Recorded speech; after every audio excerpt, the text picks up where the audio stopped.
대해서 직권 파기를 대법원에 신청하셨는데요. 그 네. 이유를 좀 말씀 부탁드리겠습니다. 지금 박근혜 대통령 사건은 현재 진행 중입니다. 대법원에서라도 이 사건의 진실을 밝히고 제대로 밝히고 역사의 기록을 남겨야 된다는 그런 차원에서 1심과 2심 수사와 재판이 어떤 점에서 잘못됐다. 그 구체적인 증거를 갖고 지금 대법원에다가 이 의견서를 제출하고 있는 겁니다. 그러면은 박근혜 대통령 사건은 언론에서 완전 허위 사실들을 보도하면서 분위기를 잡았고, 그러다 보니까 많은 검사나 일반 국민도 마찬가지고 판사들도 언론에 보도된 허위 사실로 머리가 세뇌가 돼 있어요. 그리고 검찰 수사를 쭉 보면은 고영태의 주장, 노성일의 주장 확인도 안 하고 그 주장을 검사들이 받아 적기만 한 겁니다. 사실을 확인해야 되는데, 그리고 1심 재판 또 판결문 보시면은 판결문도 그냥 안종범 진술이 이렇다, 차은택 진술이 이렇다, 사실 확인을 안 한 거예요. 그래서 1심, 2심에서 결국 박근혜 대통령한테 징역 25년이 선고되었지만은 이건 아주 잘못되었기 때문에, 그래서 역사의 기록도 남기고 국민들한테 제대로 알려주기 위해서 뭐 제가 힘은 없지만은 직권 파기를 위한 의견서라 해가지고 1번은 이제 개요입니다. 이 사건의 실마리 개요를 먼저 내고, 그 다음에 이 사건의 총론, 그러니까 미르재단 설립이 어떻게 됐고 안종범 업무 수첩이 왜 증거 능력이 안 되고 K스포츠 재단 설립 뭐 이 관계되는 삼성 승마에 대한 문제점, 이런 것들 제가 총론으로 다 하고, 그 다음에 이제 이 사건의 시작부터 이제 이 사건의 진행 과정을 제가 강론으로 지금 계속 써내고 있고, 이제 태블릿 PC의 진실, 그러니까 JTBC가 소위 조작 왜곡 보도한 태블릿 PC의 진실도 제가 다 밝히고, 그래서 그 작업을 제가 하고 있는 겁니다. 그러니까 대법관들이라도 이 사건의 진실에 눈을 떠달라, 그 바람 때문에 하고 있습니다. 예. 네, 그렇군요. 기자님께서 지난 2년 동안 재판 과정을 가장 자세하게 조사를 하셨잖아요. 그 2년 동안의 좀 소회를 좀 부탁드리겠습니다. 그러니까 저도 이 사건을 언론 보도를 통해서 알았고, 저도 소위 촛불 모임 있을 때 저도 현장에 나가봤습니다. 그걸 보면서, 그러니까 제가 이제 기자 출신이 되다 보니까 언론에 보도된 기사들이 이게 좀 기사가 아니에요. 뭐 어느 운전기사의 뭐 인터뷰, 골프장 캐디의 인터뷰인데 전부 다 익명이에요. 실명이 아니고. 아니 왜 후배들이 이런 엉터리 기사를 쓸까? 그리고 촛불 집회 같은 경우에 저도 나가보니까 사람들이 엄청나게 몰려있다는 종편의 보도를 믿고 제가 가보니까 한 명도 없어요. 그게 현실이에요.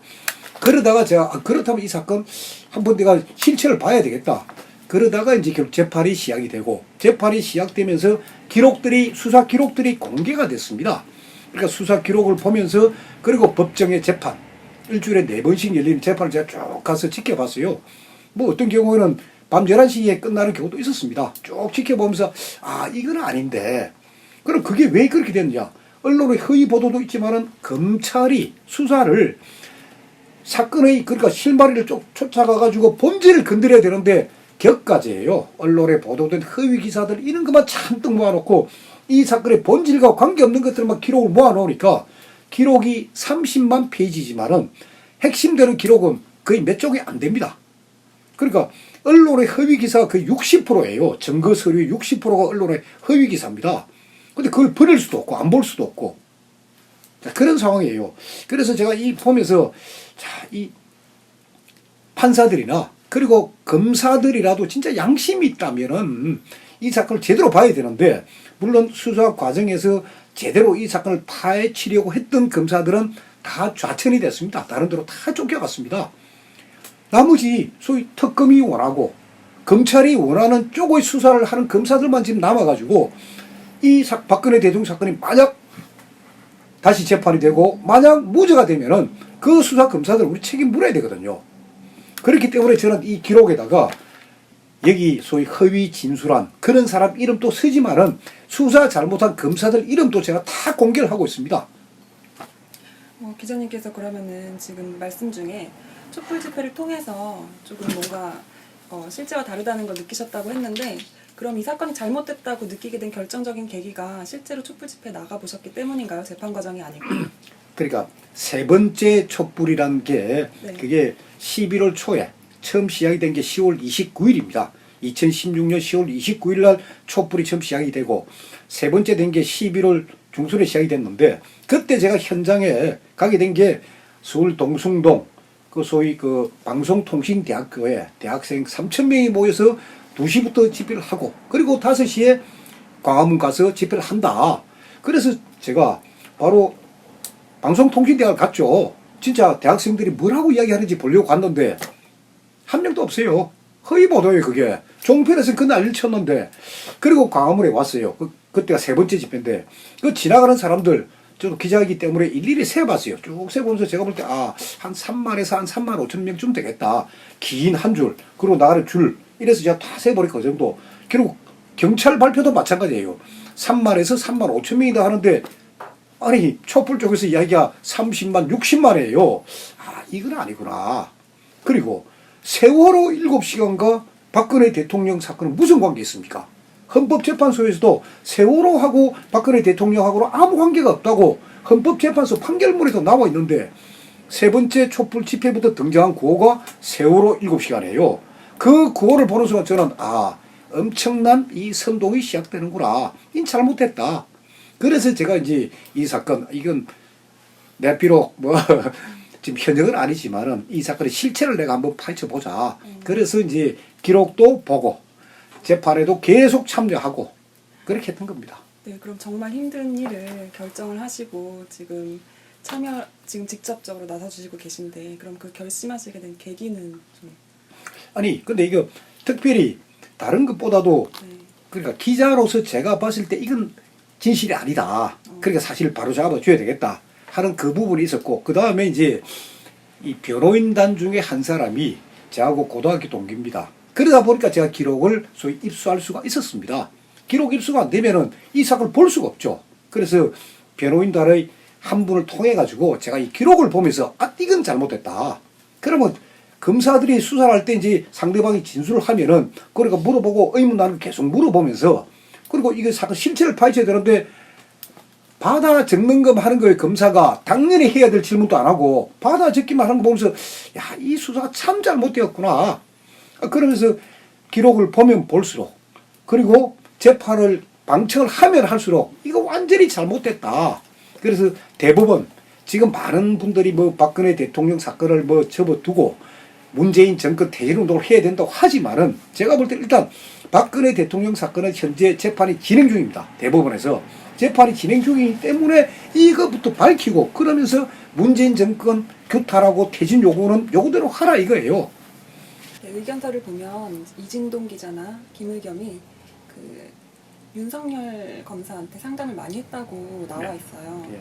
근데 그 상담한 검찰 간부 A씨가 그 이진동이 쓴 책을 보면 특검이나 국정농단 수사팀에 소속되어 있지 않다고 나오는데 그 사람을 왜 윤석열 검사로 지정을 하셨는지에 대해서. 그래서 이 사건은 사건 기록도 중요하고 재판도 중요하지만 또 하나 중요한 단서가 있어요. 이 사건의 핵심 TV조선 이진동 기자 그리고 한겨레 신문 김의겸 기자 지금 뭐 청와대 대변인이죠. 이 두 기자가 자랑스럽게 쓴 책이 있습니다. 그 책 두 권을 교차 비교해 보면은 다 드러납니다. 이게 자.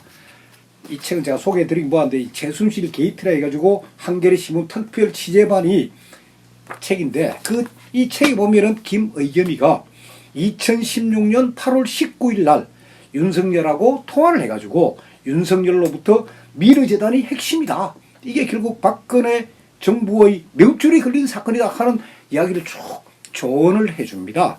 그걸 이 자랑스럽게 써놨어요.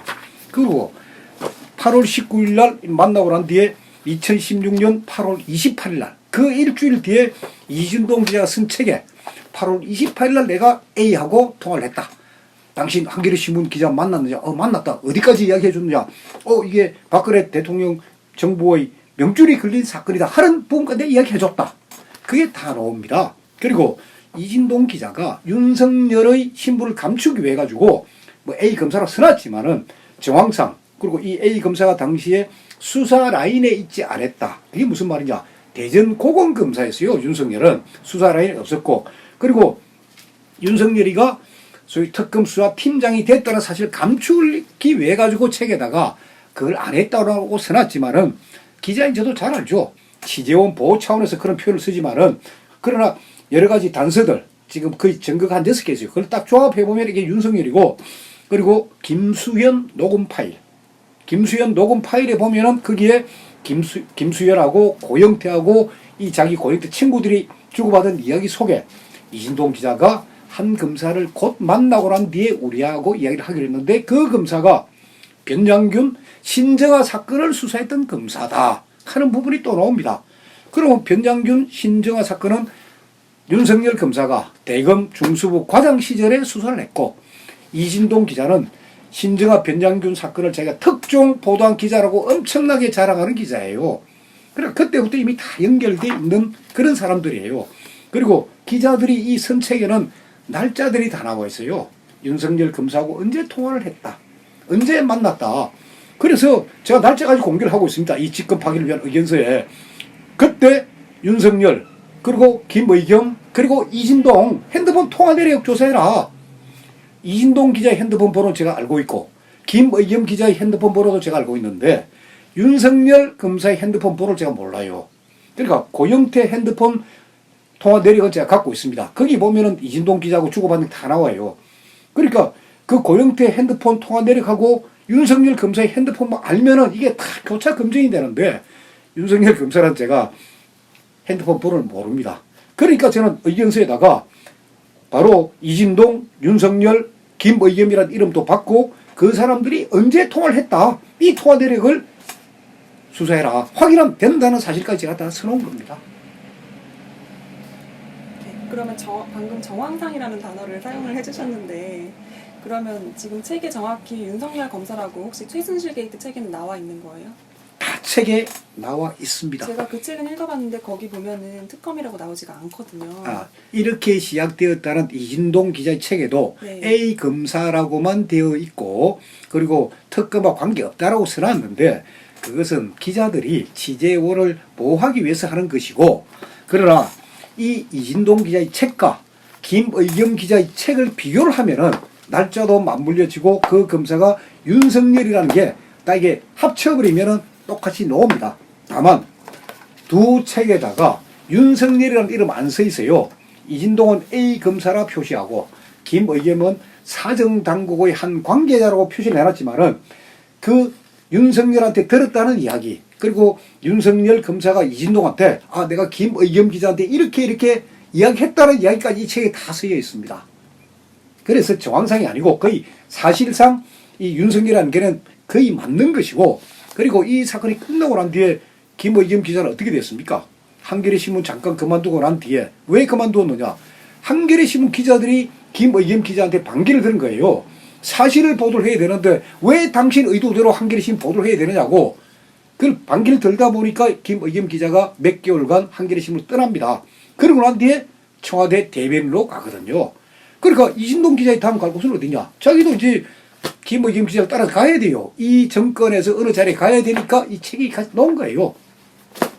아까 기자님께서 말씀해주신 이 책 말고 다른 증거들이 있다고 하셨잖아요. 그거에 대해서 조금 설명해 주세요. 그게 김수현 녹음 파일입니다. 김수현 녹음 파일에, 그러니까 윤석열한 이름 대신에 신정아 변장균 사건, 그 아시죠? 신정아하고 변장균, 그 사건을 수사했던 검사, 그 검사를 이진동 기자가 지금 만나고 있는데, 만나고 난 뒤에 우리한테 와가 이걸 어떻게 보도할 것인지 알려주기로 했다 하는 게 김수현 녹음 파일에 나와 있습니다.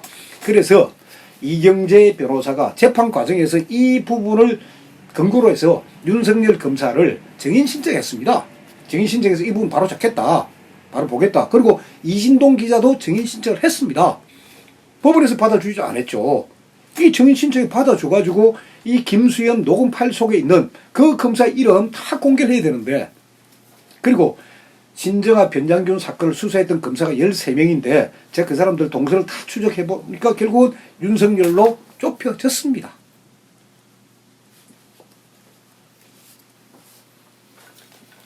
다음 질문 드리겠습니다.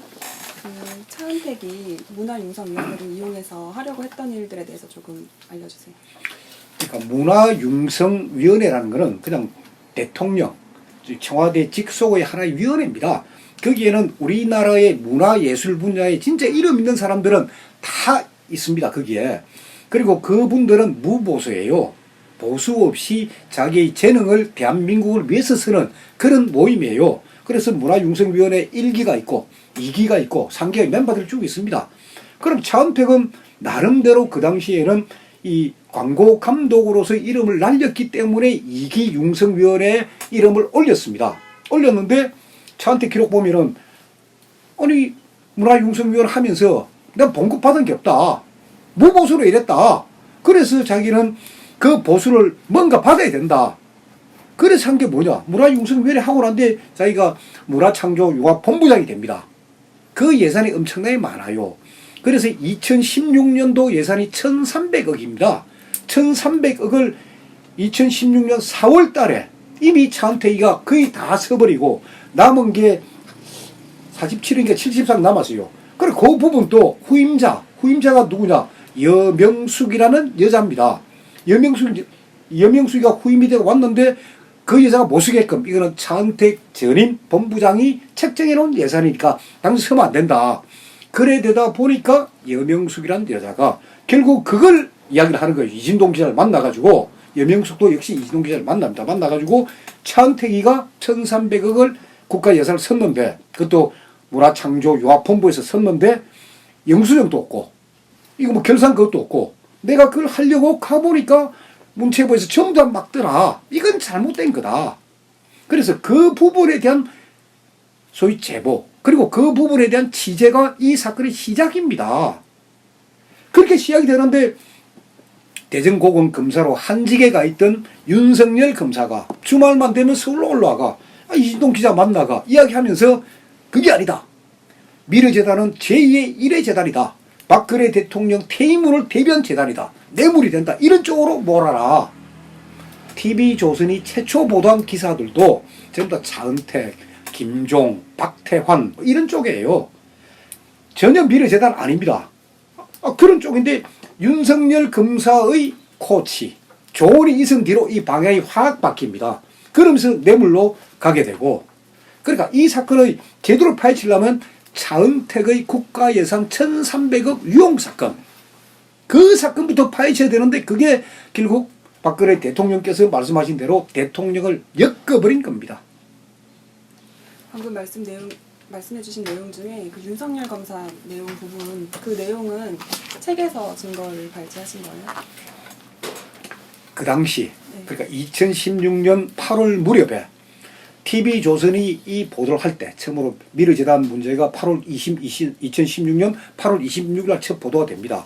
보도가 되고 난 뒤 TV조선이 보도를 잠시 못합니다. 우병우 민정수석을 건드린 바람에 잠시 못하는데 그 무렵에 여의도 정권가 그리고 여의도 정가 그리고 서초동 법원가에 뭐라고 퍼지느냐. 미르재단 대통령이 지금 미르재단 퇴임 후에 대비해서 만들어 놓은 저 재단을 감추려고 지금 우병우하고 이거 조선일보 3 이쪽에 가 있다. 그 논리가 쫙 퍼집니다. 그 논리 제공자가 윤석열입니다. 윤석열이가 그 논리를 제공하고 결국은 대통령한테 뇌물죄 적용한 게 윤석열이거든요. 그 흐름이 다 나와 있습니다.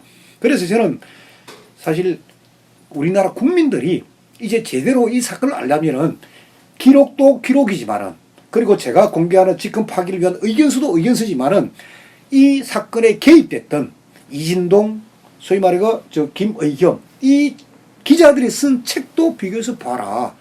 이게 자기 공을 소개를 해놨으니까 그걸 봐야 이 사건의 전체를 보인다. 그런 차원에서 제가 말씀드리고 있는 겁니다.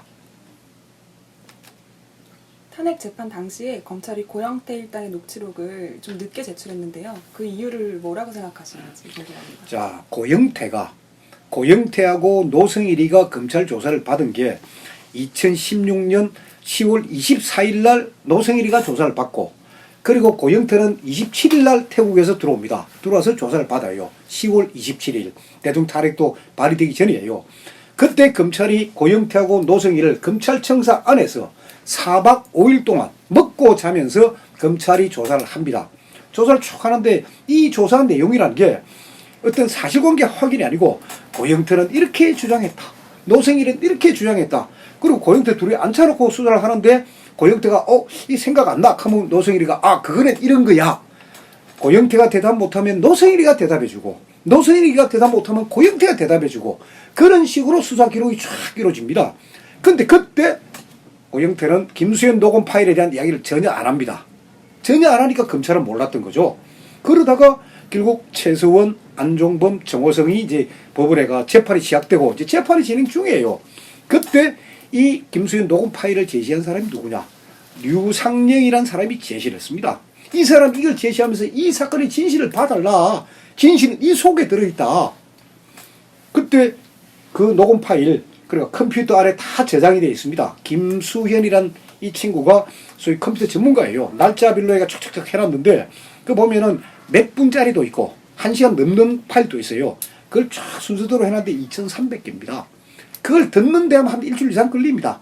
듣고 녹취를 해야 되고 시간이 굉장히 걸리는데 이걸 검찰이 무시해도 사실 됩니다. 무시를 되는데 나중에 이게 공개가 되면은 이경재 변호사나 변호인들이 알고 있으니까 공개가 되면 안 되니까 재판 진행 중에 그러니까 재판이 진행됐다는 이야기는 이미 수사는 끝났고 이제 법정에서 죄가 되는지 안 되는지를 가리면 되는데 재판 진행 중에 이 증거가 확 나온 거예요. 이게 김수현 녹음 파일이 뒤늦게.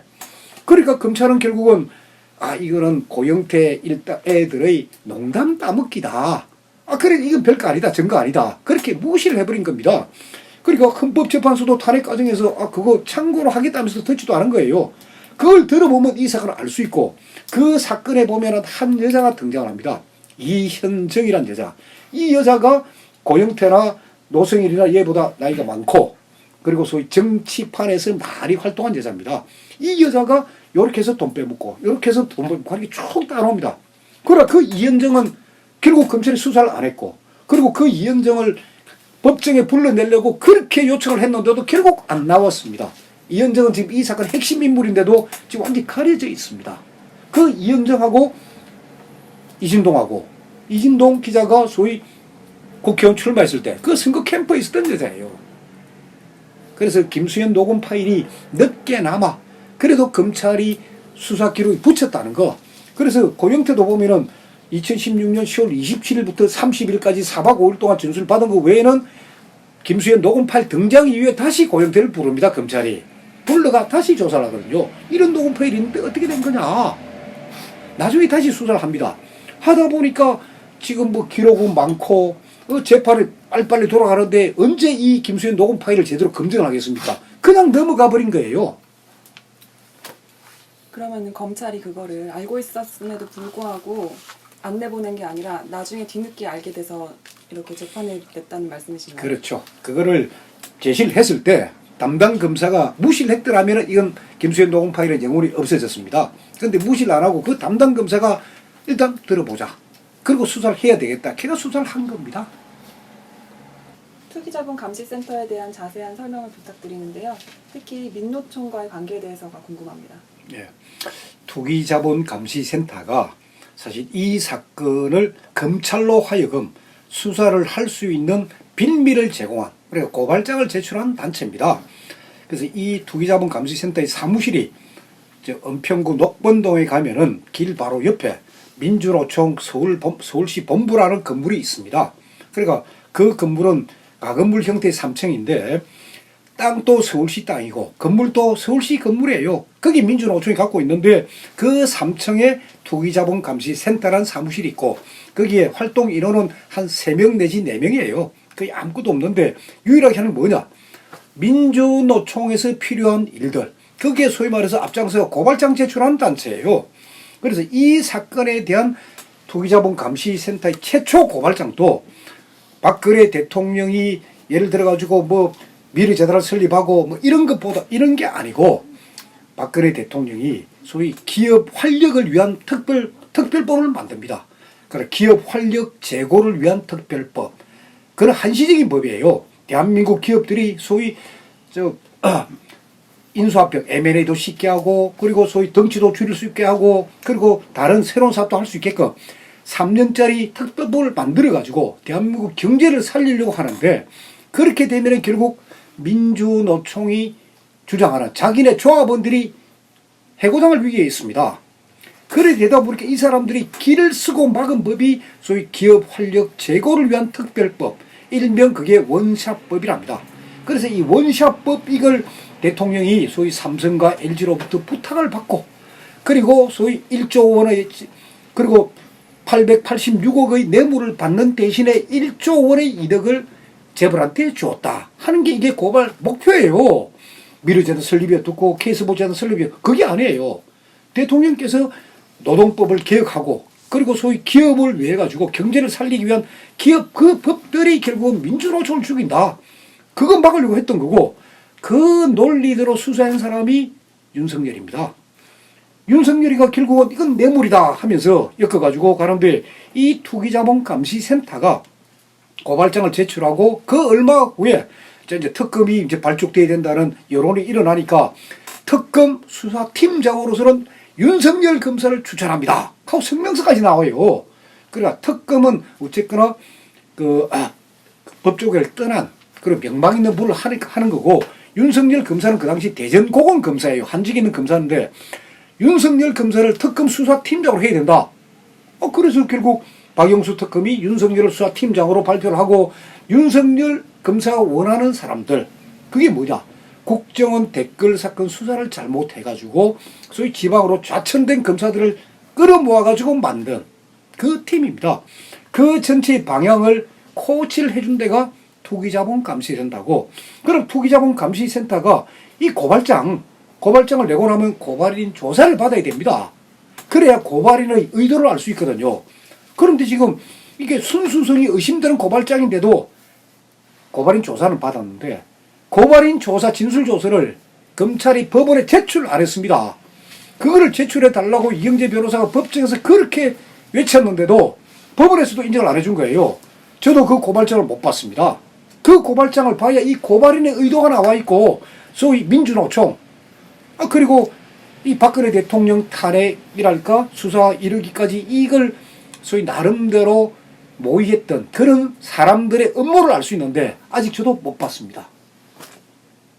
지금 그거를 법정에 제출하지 않은 이유가 어떻게 생각하시는지 생각을 좀 말씀 부탁드릴게요. 그렇죠. 그러니까 그 진술 조서가 공개가 되고 언론에 보도가 되면 아마 대한민국 국민들이 깜짝 놀랄 거예요. 아니 이 고발 의도라는 게 그러니까 그 당시 많은 국민들이 생각했던 거는 이게 무슨 뭐 국정농단이나 있었던 게 아니냐 이런 부분인데 그걸 보면은 결국 노동개혁법 잘못된 거 박근혜 대통령께서 시도하신 노동개혁법 잘못된 거 그리고 기업 활력을 위한 그런 법들이 잘못됐다. 그 주장들이에요. 그러니까 이건 민주노총이 주장하는 그 내용들을 투기자본감시센터라는 단체에서 그 주장을 그대로 쓰는 거예요. 고발장이 한 40페이지 되는데 그중에 반이 민주노총 주장입니다.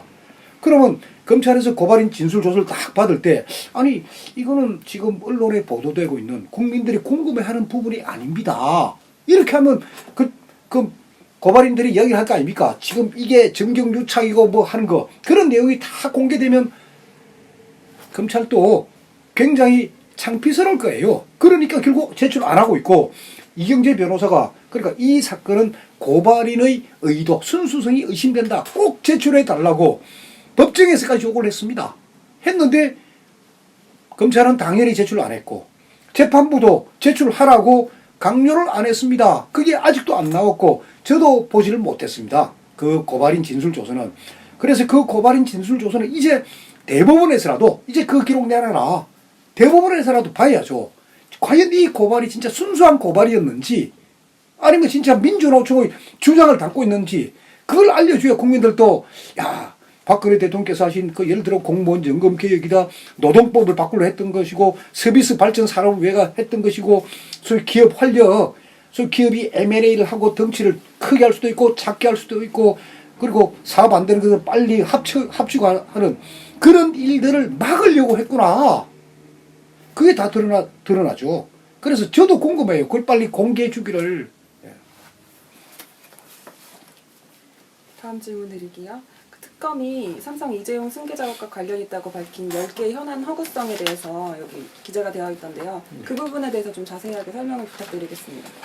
그러니까 자, 이 사건을 검찰이 최초로 수사했을 때는 미르재단, 케이스포츠단 설립 과정부터 이 모든 의문들 그걸 풀기 위한 걸로 가고 헌법재판소의 대통령 탄핵 결정문도 그러니까 대통령께서 소위 미르재단 설립을 하면서 기업들의 돈을 받았다. 이게 이제 기업들의 어떤 자유로운 활동을 방해한 거다. 이게 헌법 위반이다. 이렇게 다 돼 있는데 박영수 특검과 윤석열 수사팀장이 수사를 하면서 수사 결론은 뭐냐? 이 사건은 소위 미래재단 이런 쪽이 아니고 박근혜 대통령이 이재용 부회장의 승계 작업을 돕기 위해서 벌인 사건이다. 이게 특검의 수사 결론이에요. 그러면 특검은 그럼 그 근거가 뭐냐? 그 근거가 박근혜 대통령께서 정부에서 추진했던 그 정책들하고 삼성하고 조금만 연관이라도 있으면 전부 다 이거는 이재용 부회장의 경영 승계 작업이다. 이렇게 본 건데, 자, 박근혜 정부가 출범 이후에 최초로 한 게 뭐냐면은 중간 금융 지주회사 도입이라는 제도입니다. 이거는 어느 정도 요건을 갖추면은 그 지주회사가 금융 계열사를 지배할 수 있다. 그러니까 우리는 금산분리란 말입니다. 금산분리인데 그래도 어느 정도 되면은 지주회사가 금융 계열사도 이걸 지배하는 그런 구조로 가야 된다 해서 박근혜 정부에서 출범하면서 2013년 5월달에 이미 시작을 합니다. 이 시작을 하는데 이것도 이재용 부회장의 경영 승계 작업의 일환이다 하는 게 특검 주장인데 그러면은 이건희 부회장이 쓰러진 게 언제입니까? 이건희 부회장은 2013년도에 안 쓰러졌습니다. 2014년도에 쓰러진 거예요. 아니 이재용 부회장이 경영권 승계를 하려면 아버지가 쓰러지고 아버지가 예를 들어서 어떤 몸에 안 좋은 일이 있을 때 경영권 승계가 이루어지는 거지 아버지가 지금 살아계시는데 무슨 경영권 승계가 있습니까? 그래서 특검이 맞추다 보니까 소위 박근혜 대통령은 이건희 회장께서 쓰러질 것을 1년 전에 알고 그때부터 이재용을 위해가 이런 조치를 했다는 거예요. 그 정도로 이게 아주 잘못되어 있습니다. 그리고 검찰에서도 지금 알고 있어요. 검찰도 특검 수사가 이게 참 상당히 잘못되어 있구나. 그래서 검찰에서도 이 뇌물죄는 거의 무죄로 날 가능성이 높으니까 직권남용이라도 꼭 유죄를 받아야 되겠다 해가지고 양쪽으로 대통령을 뇌물 그리고 직권남용 강요 세 가지로 다 그런 거예요. 두 가지. 그러나 뇌물 부분은 무죄가 되더라도 직권남용 강요죄는 죄가 되게끔 하려고 지금 해놨는데 자 그러면은 이재용 부회장 그 승계 작업이라고 지금 특검에서 든 게 뭐냐? 제가 방금 말씀드린 대로 중간 금융지주회사 제도 도입. 그건 제가 설명을 드렸고, 그 다음에 삼성 SDS 및 제일모직의 유가증권시장 상장이에요. 이것도 승계 작업이다. 그런데 삼성 SDS 및 그 제일모직 유가증권 사장 시장에 상장하는 부분은 이 불발입니다. 이루어지지 않은 거예요. 이건 아예 승계자 관련이 없어요. 그 다음 뭐냐? 삼성중공업과 삼성엔지니어링과 합병입니다. 두 회사의 합병이에요. 이 합병 주주총회에서 오케이 됐습니다. 근데 국민연금공단이 그러니까 삼성중공업하고 삼성엔지니어링의 주식을 많이 갖고 있는 국민연금공단이 반대를 내가 이 무산이 됩니다. 아니 이루어져야 승계 작업이죠. 이 무산된 게 무슨 승계 작업입니까? 그 다음에 삼성생명의 금융지주회사 전환계획. 삼성은 삼성생명을 금융지주회사로 바꾸고 싶은 게 꿈인데 그건 못한 거예요. 아예 시도도 안 했어요. 이것도 지금 들어가 있고 그 다음에 메르스 사태 터졌을 때 결국 정부에서 삼성제일병원에 대해서 범칙금을 조금 약하게 했어요. 그것도 이재용 부회장의 승계 작업이라는 거예요.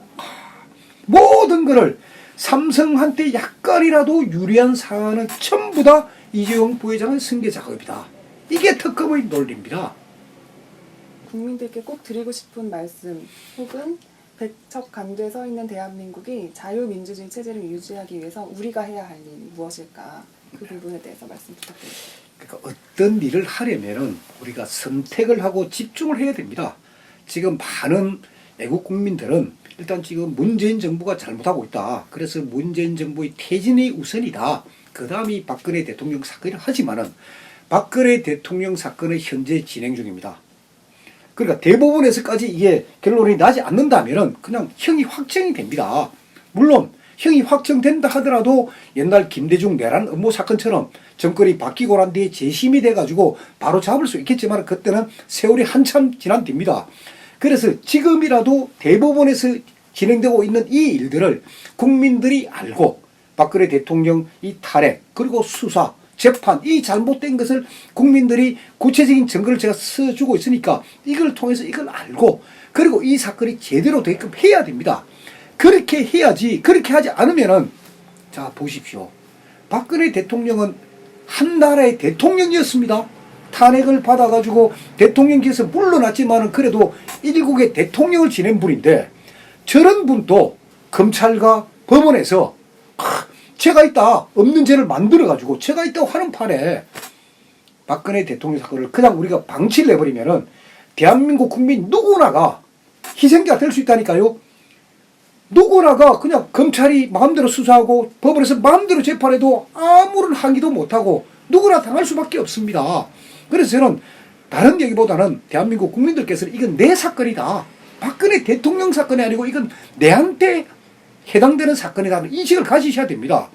그러면서 국민들도 이제 법에 대한 공부도 하시고 이제 형사 소송에 대한 것도 아시고 이래 알아가지고 진짜 국민의 정당한 권리를 우리가 찾아야지 뭐 사법 정의만 부르짖고 있을 때는 아니에요. 이제는 대한민국 국민들의 권리를 찾는 차원에서라도 이 사건의 진실을 알고 이 사건 수사와 재판이 아주 잘못되었다는 거 그 피해자가 나일 수도 있다는 사실을 국민들이 알아주기를 저는 바랍니다.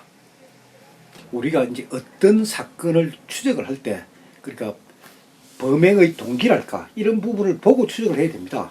그러니까 단순하게 살인사건이 일어나는 것도 아니고 하니까 그래서 이 박근혜 대통령 사건을 보면은 이 동기들이 다 있습니다. 그 동기가 뭐냐? 결국 돈입니다.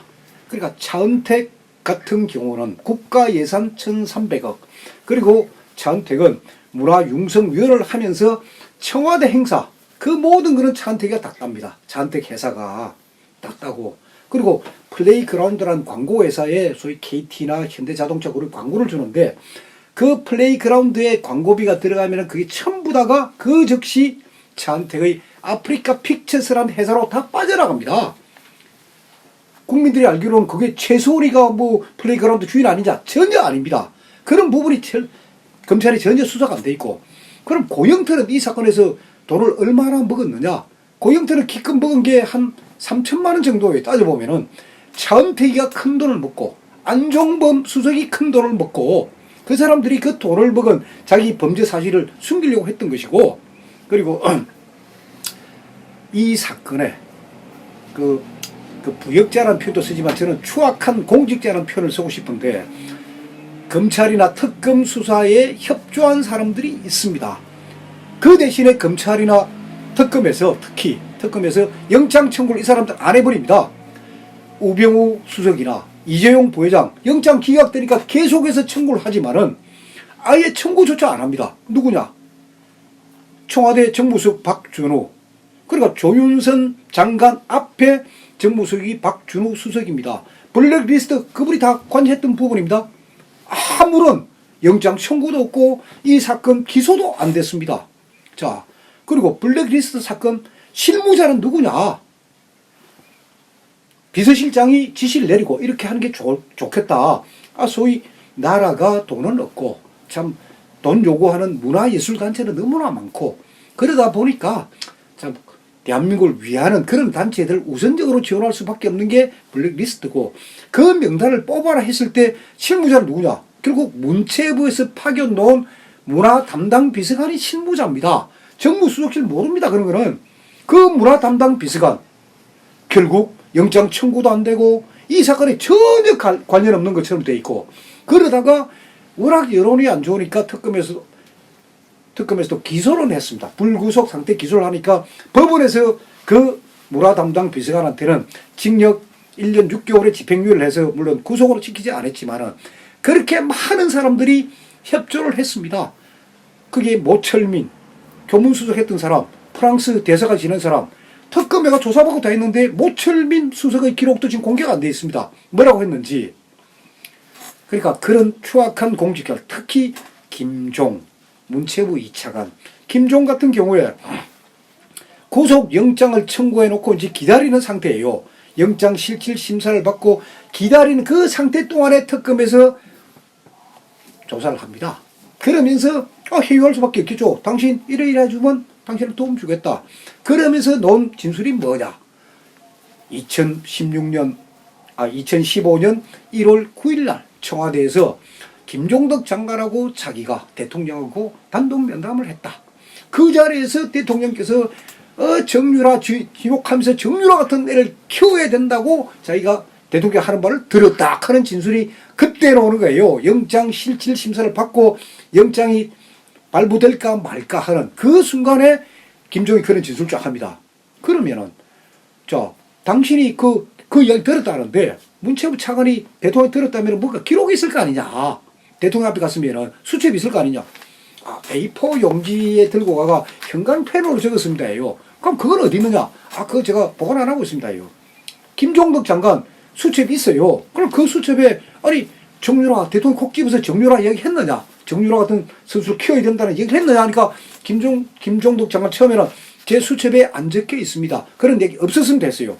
그 다음에 법정에 나서는 기억이 안 납니다. 그런 식으로 얼버무리는 거예요. 그리고 2015년 1월 9일이면은 소위 정유라가 정유연이라는 이름을 사용할 때예요. 정유란 이름은 2015년 5월 12일 날 개명을 합니다.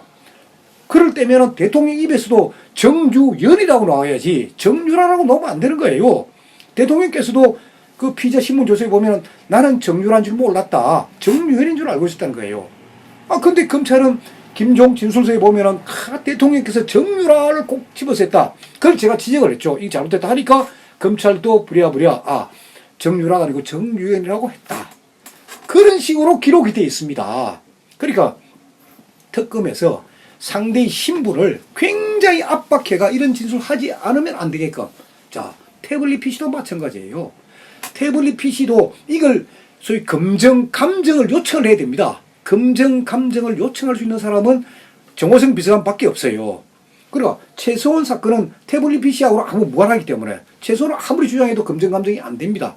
정호성 비서관을 해야 되는데 정호성 비서관이 그걸 이야기를 안 하다 보니까 이게 감정이 1년 반 이후로 늦어진 겁니다. 그럼 왜 정호성 비서관이 그 요구를 안 했느냐?